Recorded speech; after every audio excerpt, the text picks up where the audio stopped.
বাংলাদেশের ৩০০ আসনের ২৯৯টা আসনে জনগণ ভোট দিবে আগামীর এমপি বানানোর জন্য।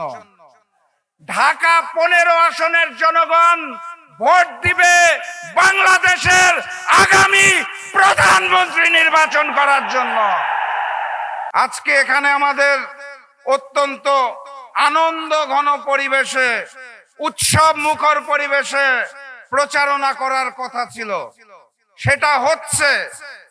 কিন্তু একই সাথে সাথে আমাদের মনটাও বিষণ্ণ হচ্ছে, কারণ এই নতুন বাংলাদেশে গণভোটের পক্ষে প্রচারণার সময় নতুন জালেমের পক্ষ থেকে হামলা হওয়ার কথা ছিল না। মসজিদে প্রবেশ করে তারা আমাদের উপর হামলা করেছে, আমাদের বোনদের উপর হামলা করেছে।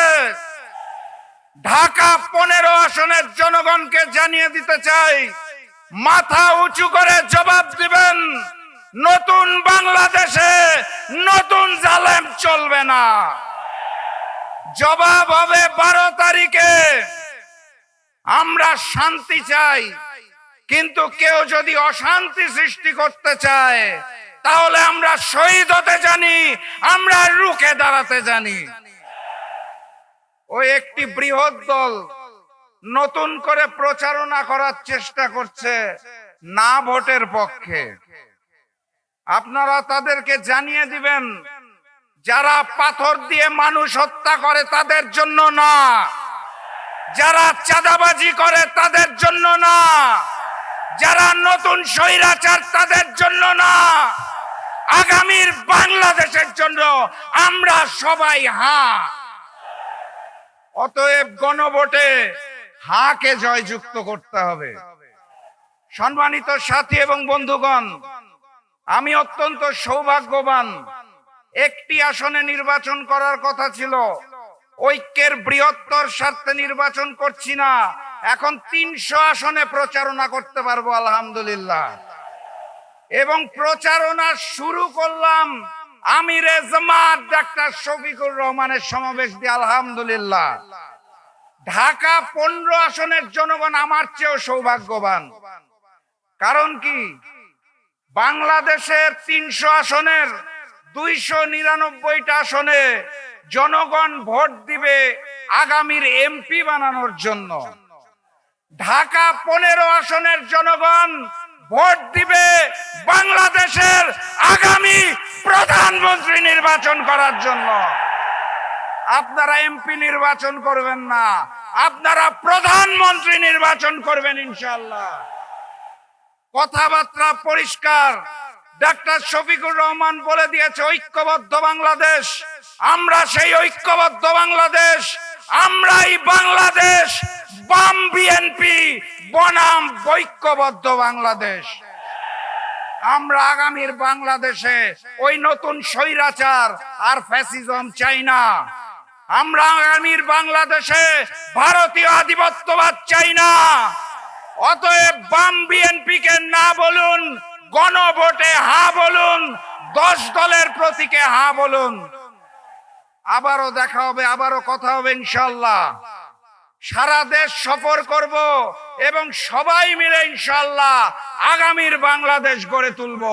বাংলাদেশকে দুর্নীতিবিহীন একটি বাংলাদেশ গড়ার কারিগর এবং এই ১৫ আসনকে জঞ্জাল মুক্ত করার কারিগর জনাব ডাক্তার শফিকুর রহমান। সম্মানিত জাতীয় নেতৃবৃন্দ, ১৫ আসনের সম্মানিত ভাইরা, আসসালামু আলাইকুম ওয়া রাহমাতুল্লাহি ওয়া বারাকাতুহু। রাশেদ প্রধান বক্তৃতা দেওয়ার পরে তার চেয়ে গলা উঁচা বক্তা না হলে পরে আপনারা যারা সামনে বসে আছেন তাদের মনের খোরাক হবে না। ইতিমধ্যে বক্তব্য দিতে দিতে আমার গলা ভেঙে গেছে। দু একটি কথাই বলতে চাই। আপনারা এমন একজন প্রার্থী পেয়েছেন যেটা রাশেদ প্রধান উল্লেখ করেছে। আপনাদের জন্য সৌভাগ্য যে আপনারা এই আসন থেকে বাংলাদেশের প্রধানমন্ত্রী বানাবেন। কয়েকদিন ধরে এই এলাকার কিছু সন্ত্রাসীরা ইলেকশনের কার্যক্রমকে ব্যাহত করার জন্য নানা ধরনের অতৎপরতা চালাচ্ছে। আমরা সুস্পষ্ট ভাষায় কালকে প্রতিবাদ সভার মাধ্যমে তাদেরকে জানিয়ে দিয়েছি, কোন অপতৎপরতা আগামীর 12 তারিখের বাংলাদেশ নির্বাচনকে ব্যাহত করতে পারবে না। নির্বাচন কমিশনের উদ্দেশ্যে বলতে চাই, লেভেল প্লেইং ফিল্ড তৈরি করবেন। আজকে সকাল পর্যন্ত আমাদেরকে অনেক কার্যক্রম থেকে আপনারা বাধা দিয়েছেন, মাইক লাগাতে নিষেধ করেছেন, 3টি মাইক দিয়ে এত বিশাল জনসভা চালানোর কথা বলেছেন, অথচ সিলেটে শত শত মাইক দিয়ে অনুষ্ঠান চলছে। এই ধরনের বৈষম্য আমরা আর বরদাস্ত করব না। বাংলাদেশ জামাত ইসলামের আমির, জাতীয় নেতা, ওনার সকল প্রোগ্রাম অন্যান্য প্রোগ্রামের মতোই হতে হবে, নাইলে আমরা এখান থেকে তীব্র প্রতিবাদ জানাচ্ছি। কোন ধরনের বৈষম্য আমরা বরদাস্ত করব না। সম্মানিত ভাইরা, আপনারা সুশৃঙ্খল ভাবে এসেছেন। অনেকে উচ্ছৃঙ্খলতা তৈরি করতে চাচ্ছে। আমরা আগামী 12 তারিখ পর্যন্ত আমরা ধৈর্য সহকারে সকল শক্তির মোকাবিলা করব ইনশাআল্লাহ। আল্লাহ আমাদেরকে মঞ্জিল মকসুদে আগামীর 12 তারিখে বিজয়ের মাধ্যমে, বিজয়ের পতাকা নিয়ে, বিজয়ের স্লোগান দিয়ে আসার তৌফিক দান করুক। আসসালামু আলাইকুম ওয়া রাহমাতুল্লাহি ওয়া বারাকাতুহু। নারায়ে তাকবীর, নারায়ে তাকবীর। গোলামি না আজাদি।